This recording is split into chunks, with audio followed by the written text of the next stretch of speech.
Nave me Arjin Celali, naskına min serok. Radyoya denge gel, denge azadiyeye.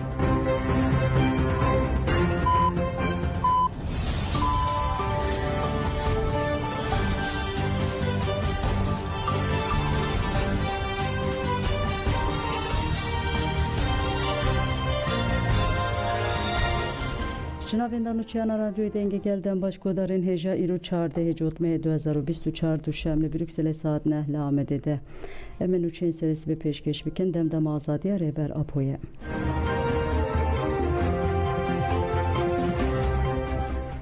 لشرنقه هفت هرم و که هرم اولهیات تیبت هات را گهاندن والیتیا داگیرکرا شرنقه هرمن بستا جودی گابار کاتو فراشین دوله و کلامه دناو ده گلک هرمن گریدای ناوین دا شرنقه و ناوچینوین سلوپیا جزیر باسا قلیبان و الکه جبو بازه روژان و که هرم اولهیه یا تیبت آدم کی راگهاند هر واکتن و درکتن آوان هرمانجی هاتیه قدخه کرن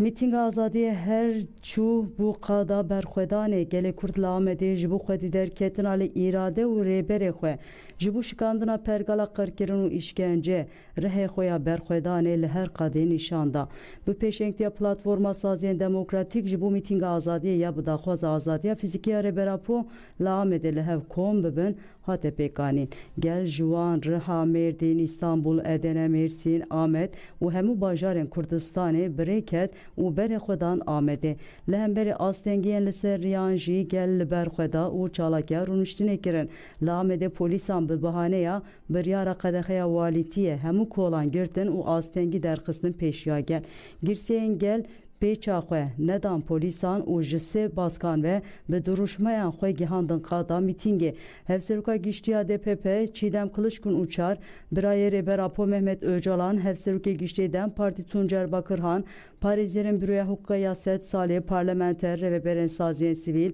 dayîkên aştiyê ber bi qada îstasyonê ve meşiyan girseyê gel piştî berxwedana bi saetan li qada îstasyonê mîting pêkanîn hevseruka giştiya DPP Çiğdem Kılıçkun Uçar axivî got pirsgirêka Kurd bi înkarê ji holê ranabe pirsgirêka Kurd pirsgirêka ewlekariyê nîne pirsgirêka statû û azadiyê ye ji bo çareseriya demokratîka pirsgirêka Kurd muxatab Birêz Öcalan e ji fikir û projeyên Birêz Öcalan netirsin girseya gel ji bênaber duruşmeyan bijî serok Apo berskirin polîsan jî tim hewl didan gotinên siyasetmedaran bibirin gelê Kurd bi berxwedana xwe ya li Amedê carekê de nîşan da ku têcît û komploya nav neteweyî têk çûye.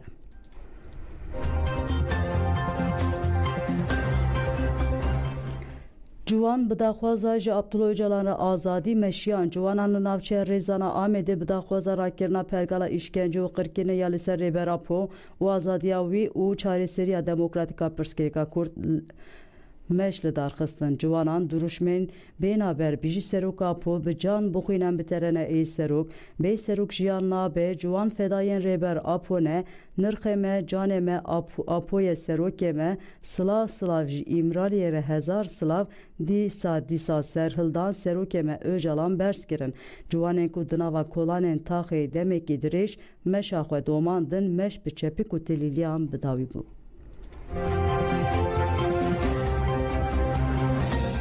Li herêmên Xweser yên Spanya çalakiyên ji bo azadiya rêber Abdullah Öcalan berdewam dike li herêma Xweser a Mursiya ya İspanya komîteya jin Rojava di parêzin di çarçoya azadî ji Abdullah Öcalan re çareseriya siyasî ji pirsgirêkira Kurtler li her qada jiyanê afîşên bi wêneyên azadî ji Abdullah Öcalan re hildan û wêne kişandin ciwanan heta bi axtiyar karker û dikandarên gelek kesan wêne kişandin û albûmek ji wêneyan amade kirin piştre albûm li medya dijîtal bi îmzeya azadî ji Abdullah Öcalan re hatin parvekirin li rojiya konferansiya karkerên giştî SGT jî tekildarî pengava nav netewî daxuyaniyek da sekretera giştiya SGT a Liroja Algo Belkurt û Açvan axivî got em hetama Sûgeriya Rêber Abdullah Öcalan tê koşînê bikin.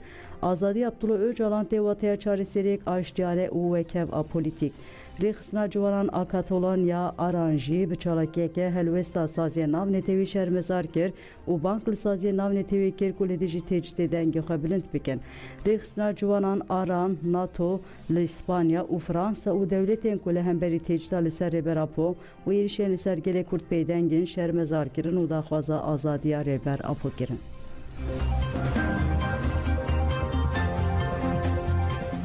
Komployane hêcotmeyê li Bordo hate şermezar kirin. Komployane hêcotmeyê ya li dijî Rêberapo li Fransa bajarê Bordêgê hate şermezar kirin. Kurdistaniyên li qada Stalingradê kombûn heta bi qada Viktor Meşyan û mîtîn kirin. Piştî rêzgirtina xaftin hatin kirin û hat diyar kirin ku heta dawî li komployê hêzên serdest û mîtînger were wê têkoşîna gelê Kurd jî dewam bike.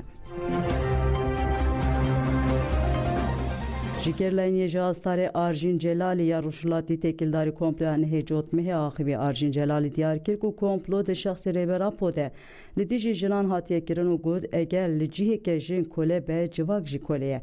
Piştî ku tevlî nava partiyê bûm min baştir fêm kir ku êrişa li dijî rêbertî di heman demê de li dijî jina azadê jî. Navê me Arjîn Celalî, naskina min ê serokatî aslında me ji zaroktiya xwe de serokatî nas dikir ama nasînekî min îsa pir zêde pêş neketim, mesela pir naz nedikir. Min navê serokatî bîstû mal da wisa dihate axaftinê ama min serokatî wisa pir zêde naz nedikir û demakê nav rojhilat ra taybet ekser serokatî bela dikirin, îsa fotoğrafê bela dikirin, bayrak falan bela dikirin. Nav me de pir zêde û axaftin jî nav me de hebû, yani ser rêxistinê wisa pir zêde daxivîn, yani xastekek mir ava dû kê wek xiyalî min her tim xiyala xwe de min dixwast ez ji tevî refê gerîla bibim. Nav me de navê serokatî ji teref devletê re hate qedexekirinê û him bayrak hate rakirinê, him fotoğrafê hate rakirinê û îsa ekaya kişande ser malbatê, nav malbatê re ji hate qedexekirinê wekî neaxivin. Serokatî rêberê me ye û bi fikra xwe biye rêberê me, bi zanista xwe û ew dewleta faşîst jî îsa fikrê serokatî ditirse wek ça serokatî fikra jinê pêş xistike û him jinê ditirse him jî serokatî ditirse, him fikra serokatî ditirse û him jî ser jinê ew desthilatdariya we kiriye nayle jin cevhera xwe xwezaya xwe derxe holê bînê kivşî. Serê jinî çakiye bin kefî îsa fikrê jinê jî aslında kiye bin kefî. Em serokatî azad nekin, em tekoşîn bikin. Tekoşîn be em tekoşîn bikin. û şer be em şer bikin. û berxwedanî be em berxwedanî bikin. Esan can be em canê xwe fedayê Rêberapo bikin.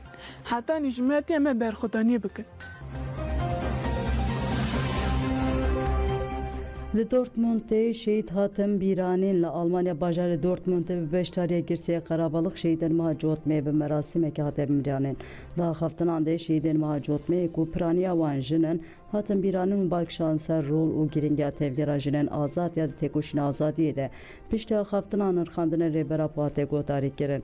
Piştre sînevizyona li ser jiyan û têkoşîna fedakariya jinan hate tamaşekirin. Li Kolikê bi ser malan de hat girtin. Îro di danê sibehê de polîsên Tirk di çarçoya lêpirsîna serdozgerê Komereya Kolik a Semsûrê de li navçeyan de bi ser malan de girtin. Di serdegirtinên malan de hevserokê Dem Partiyê Kolikê Saîd Dilek û kesên bi navên Sinan Sûd, Nuri Karlı û Hasan Şahin hatin binçavkirin. Binçavkirî biri Müdüriyeta Emniyetê ya Kolikê. Li bendê ku kesên bi îtaya propagandaya rêxistina hatine binçavkirin piştî karûbarên polîsan sevkê adliyeyê pênekirin.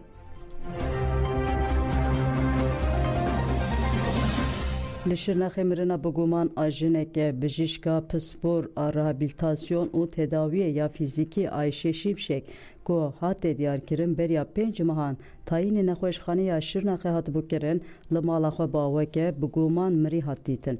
Cenazeye Ayşe Şimşek ji bo karûbarên otopsiyê birin morga nexweşxaneya ya lê dixebite derbarê bûyerê de lêpirsin hat destpêkirin.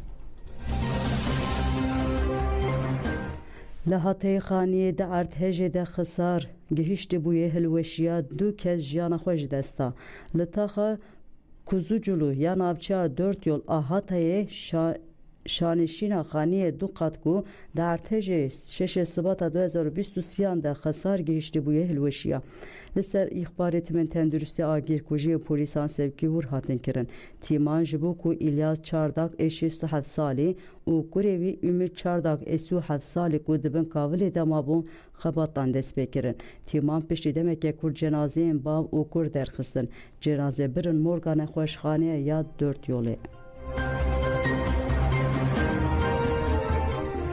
Cezayir li ser her du rojnavan jin hatî kêmkirin rejima Îranê bi tuhmeta hevkariya li gel Amerîkayê ku sala borî 13 sal cezayê girtîgehê li girtiya siyasiya rojnavan Nilüfer Hamedî û 12 sal ceza jî li rojnavanên jin İlahe Muhammedî biribû. Nû dadgeha temyîzê ya Îranê tuhmeta li ser wan rakir û cezayê wan kêm kir. Rayderên Îranê her du rojnavanên jin bi hevkariya Amerîkayê tawambar kiribûn. Lêbelê wan ev îddia red kirin. Çalek wanên Îranê dibêjin rejima Îranê her du rojnavanên jin bi şopandina şoreşa jin jiyan azadiya 2022 de tawambar kir. Berdevkê desthilata dadweriya Îranê Exser Cihangir bi daxuyanekê çepemeniyê ragihand ku cezayê her du rojnavanên jin ji 13 û 12 salan kêm kiriye û bûye 5 sal. Her wisa dazanîn ku tuhmeta hevkariya Amerîkayê li ser her du rojnavanên jin hatiye rakirin. Biçekên giran gundeke min biçe topbaran kirin avenda ragihandina meclisa leşkeriya min biçe tekildarê êrişên Dewleta Tirk daxuyaniyek da. Di daxuyanê de ragihand ku Dewleta Tirk adagirker û çêteyên wê di nav gêliyan de gundê Ewndad ê li Bakurê kantona min biçe biçekên giran topbaran dike. Li gurî navên de dagirkeran bi 4 füzeyan gund hedef girtiye. Heta tekildarê encama topbaranê de ti daxuyanî nehatiye dayîn.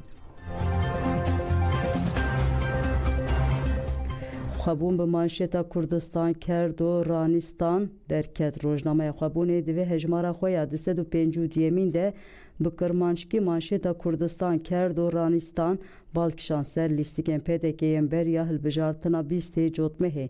Nivîskar Xido Komkî beriya hilbijartinên bîstê cotmehê ku li Herêma Kurdistanê pêk bê balkişan ser polîtikên PDK'yên li Herêmê û destşan kir ku hilbijêr an dê dengê xwe bidin Kak Firoşkarê Kurdistanê an jî dêbidin hewldana azadiyê. Rojname di rûpela jinê de cih daye analiza nivîskar Sorgül Şêxo. Rojnameyê di rûpela hevpeyvînê de jî balkişandiye ser rewşa Gelê Belûcî. Endamê Partiya Gelê Belûcistanê Cihanzîb Belûc di hevpeyvînê de destşandike ku rewşa siyasî û erdnîgarî ya Gelê Belûc û Kurd dişibin hev.